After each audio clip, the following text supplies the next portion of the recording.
بسم اللہ الرحمن الرحیم۔ السلام علیکم دوستو، دنیا بھر کی خبروں میں آج آپ سنیں گے، لیکن اس سے پہلے اگر ہو سکے تو لائک اور سبسکرائب کا بٹن ضرور دبا لیں، شکریہ۔ امریکہ میں بگولوں کے سامنے ہر چیز ملیہ میٹ ہو گئی، 80 افراد جان سے گئے۔ کھلی جگہوں پر نماز برداشت نہیں کی جائے گی، وزیر اعلیٰ ہریانہ کی دھمکی۔ ایران اب خاموش نہیں بیٹھے گا، ہم بہت کچھ کر سکتے ہیں، ایرانی صدر ابراہیم رئیسی۔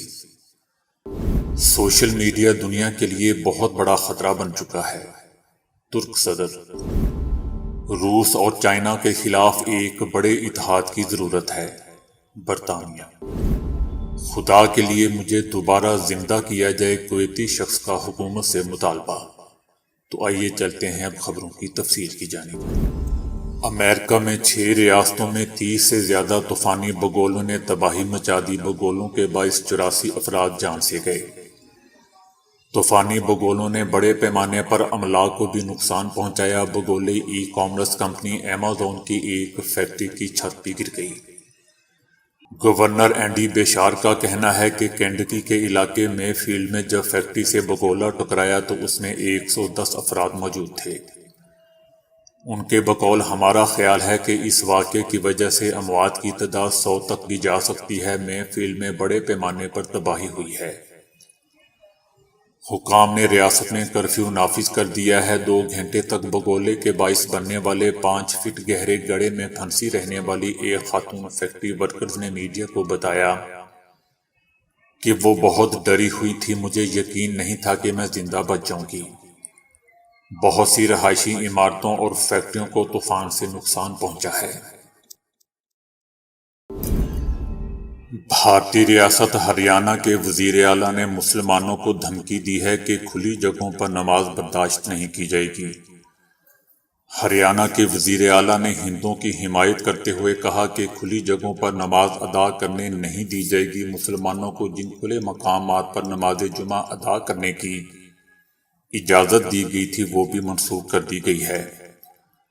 ہریانہ کے شہر گڑگاؤں میں مسلسل تیسرے جمعے کو بھی مسلمانوں کو نماز جمعہ ادا نہیں کرنے دی، مسلمانوں کی نماز کی جگہ پر رکاوٹیں کھڑی کر دی گئیں۔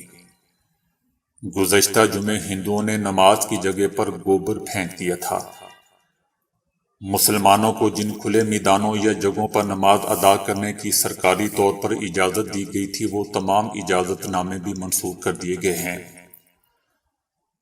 دوسری طرف پاکستان میں پاکستانی اداکار شان نے وزیر اعظم عمران خان سے بھارتی فلمیں ریلیز نہ کرنے کا مطالبہ کیا ہے۔ انہوں نے ٹوئٹر پر وزیر اعظم عمران خان کو مخاطب کرتے ہوئے لکھا کہ مہربانی کر کے پاکستان کی ثقافتی سرحدوں کی حفاظت کریں، پاکستان میں بھارت کی کوئی بھی فلم ریلیز نہ کی جائے۔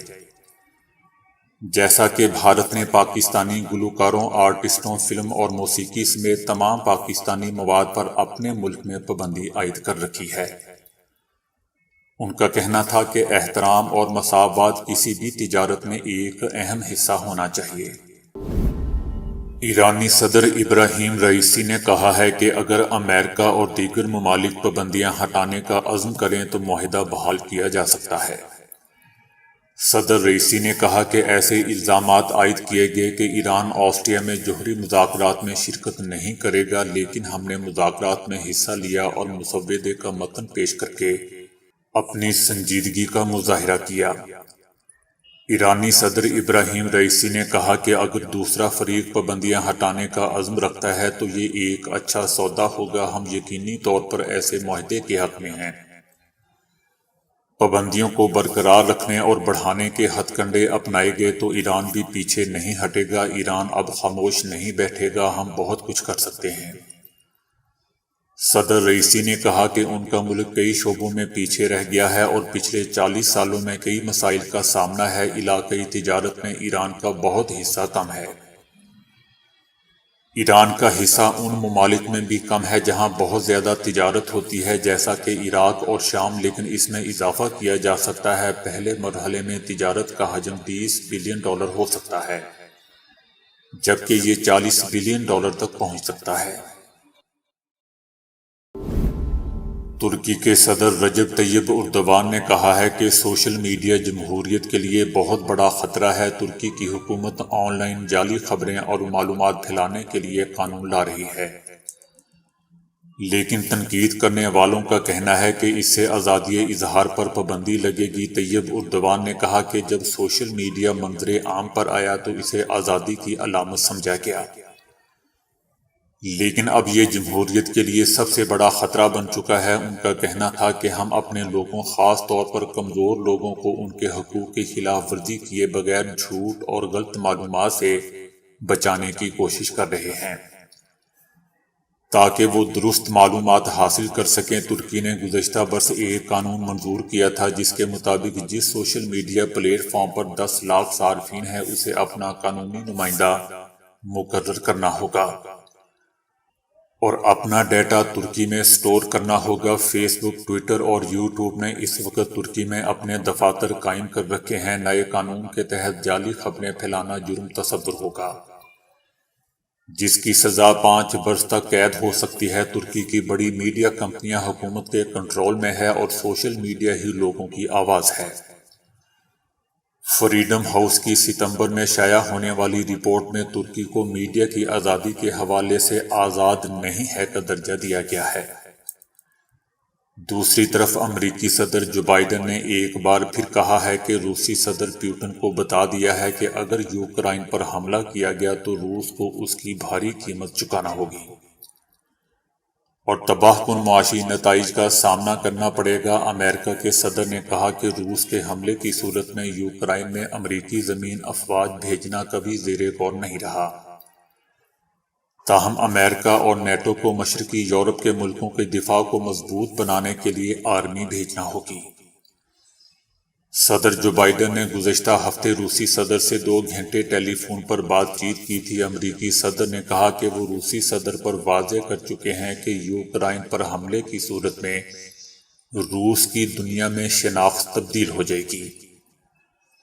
دنیا کی 7 دولت مند جمہوریتوں کے گروپ یعنی G7 نے بھی روس کو اسی طرح کا ایک پیغام بھیجا ہے اور روس پر زور دیا ہے کہ وہ بات چیت پر میز پر آئے۔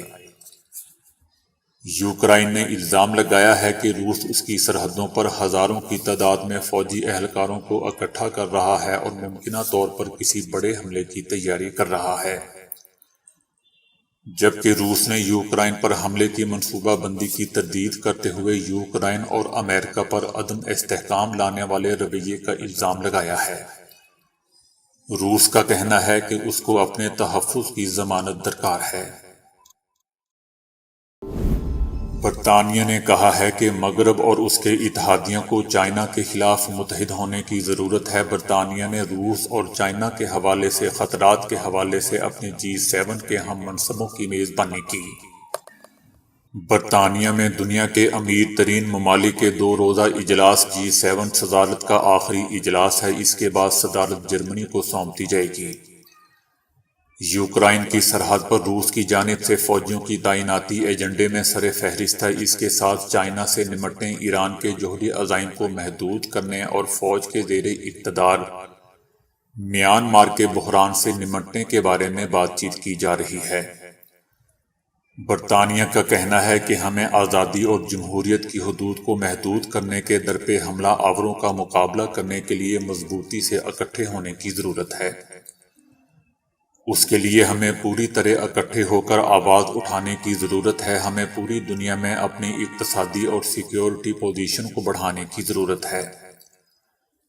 امریکی وزیر خارجہ اینٹونی بلنکن اگلے ہفتے جنوبی مشرقی ایشیا کے دورے پر روانہ ہوں گے، جس کا مقصد خطے میں چائنا کے خلاف کھڑے ہونے کی امریکہ کی حکمت عملی میں خطے کی اہمیت کو اجاگر کرنا ہے۔